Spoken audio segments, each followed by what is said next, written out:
Assalamualaikum warahmatullahi wabarakatuh. Alhamdulillah wa kafa wassalatu wassalamu ala nabil mustafa wa ala alihi wa ashabihi al-sidqi wal wafa. Amma ba'd. Insyaallah hadha sabah sa'ashrahu lakum balagha min kitab Sahafat tafasir li Syekh Ali As-Sabuni min al-ayati 24 ba'da mi'ah ila 28 ba'da mi'ah. Bismillah.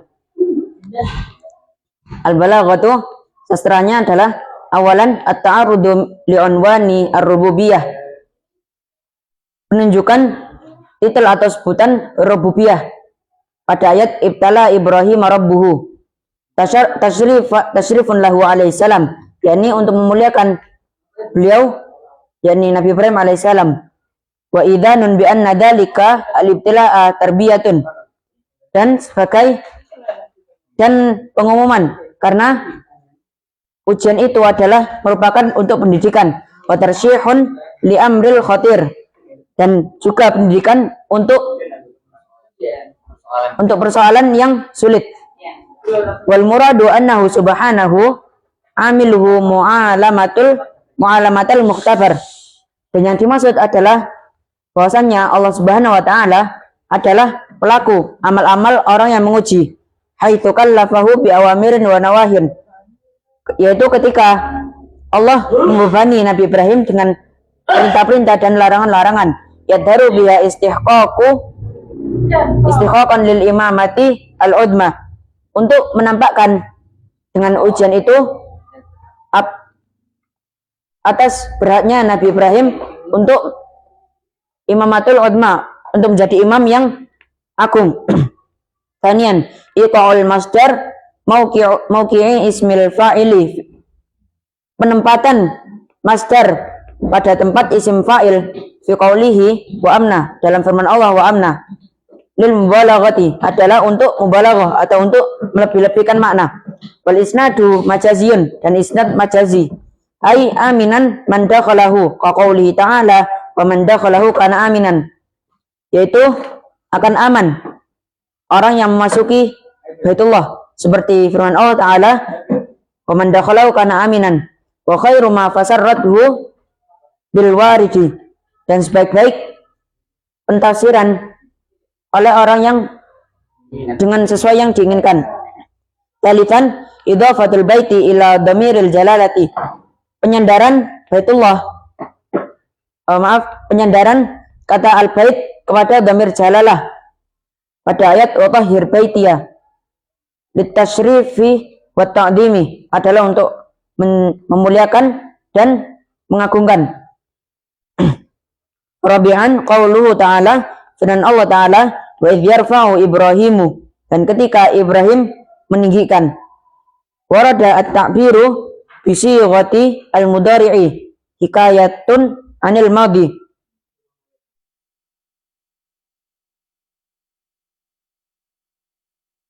yang menginginkan ungkapan dengan sighah mudhari atau bentuk mudhari sebagai kisah tentang yang madhi atau yang lampau. Walidzalika wajhu ma'rufin fi mahasil bayan, dan hal itu adalah bentuk yang diketahui dalam memperbagus penjelasan. Wa huwa istihdaru as-surati al-madiyati, yaitu menghadirkan bentuk yang lampau. Wa ka'annaha musyahadatun bil iyan, dan seakan-akan disaksikan dengan kedua mata. Wa ka'anna as-sami'u yanzuru, dan seolah-olah orang yang mendengarnya seperti melihat.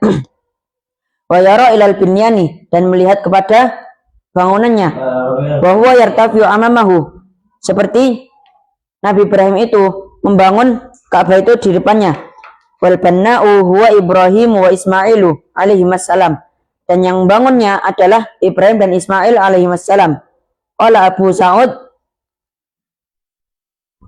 berkata, wasighatul istiqbali li hikayatil hali al-madiyati li istihdari suratiha al-ajibati al-munbi'ati anil mu'jizatil bahirati, dan bentuk istiqbal atau bentuk masa depannya adalah untuk sebagai kisah dari keadaan masa lalu untuk menghadirkan bentuknya yang ajaib, yang menakjubkan, dan sebagai berita tentang mukjizat yang jelas.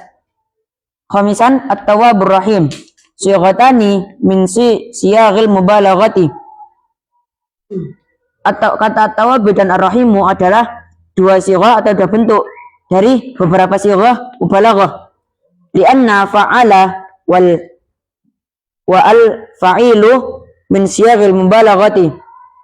Karena wazan fa'ala dan al-fa'ilu adalah dari sighat-sighat mubalaghah. Ay adimul maghfirah wasi'ur rahmah, yaitu besar ampunannya atau wabu ini, dan ar-rahim adalah rahmatnya itu luas. La yuhibbu man da'ahu, dan tidak ditolak orang yang berdoa kepadanya. Jadi balaghah pada ayat ibtala Ibrahim rabbuhu adalah pada kata rabbu itu. Rabbu itu adalah Tuhan yang mengatur atau bisa juga mendidik. Maka maksudnya adalah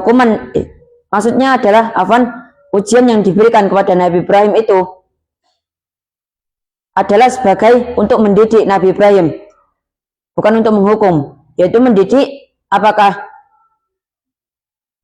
Nabi Ibrahim layak untuk menjadi atau berhak untuk menjadi imam yang agung. Lalu balaghah yang kedua adalah pada firman Allah wa amna adalah peletakan masdar pada isim fa'il. Kemudian yang ketiga adalah penyandaran kata bait kepada dhamir jalalah, yaitu dhamir Allah atau sebagainya. Jadi sesuatu yang ditempeli atau disandarkan kepada dhamir jalalah maka ia akan menjadi agung. Seperti kitabun, maka itu biasa ketika disandarkan kepada Allah, kitabullah, maka kitab itu adalah sesuatu yang agung karena disandarkan kepada dhamir jalalah. Yang keempat adalah wa yarfa'u Ibrahimu. Yarfa'u di sini menggunakan fi'il mudhari bukan fi'il madhi, padahal kejadian ini telah terjadi masa lalu. Tetapi Allah menggunakan fi'il mudhari'nya agar seakan-akan orang yang mendengar bacaan itu seperti melihat secara langsung pembangunan atau ketika Nabi Ibrahim dan Nabi Ismail membangun Ka'bah itu. Seakan-akan melihat dengan kedua mata di depannya. Dan yang kelima adalah at-tawwabu dan ar-rahimu, yaitu mengikuti dua sighat mubalaghah untuk melebih-lebihkan. Yang berarti Allah saat memberi banyak ampunan dan taubat, dan juga rahmatnya itu luas. Alhamdulillahirabbil alamin. Hadhihi faidatul yaum. Idza wajadtum minil akhta' qala fi'lan fataqabbalu i'tidari wasmahu li. Asallahu yanfa'ana bima 'allamtana zidna ilman waftah alaina fudhan arifin. Assalamualaikum warahmatullahi wabarakatuh.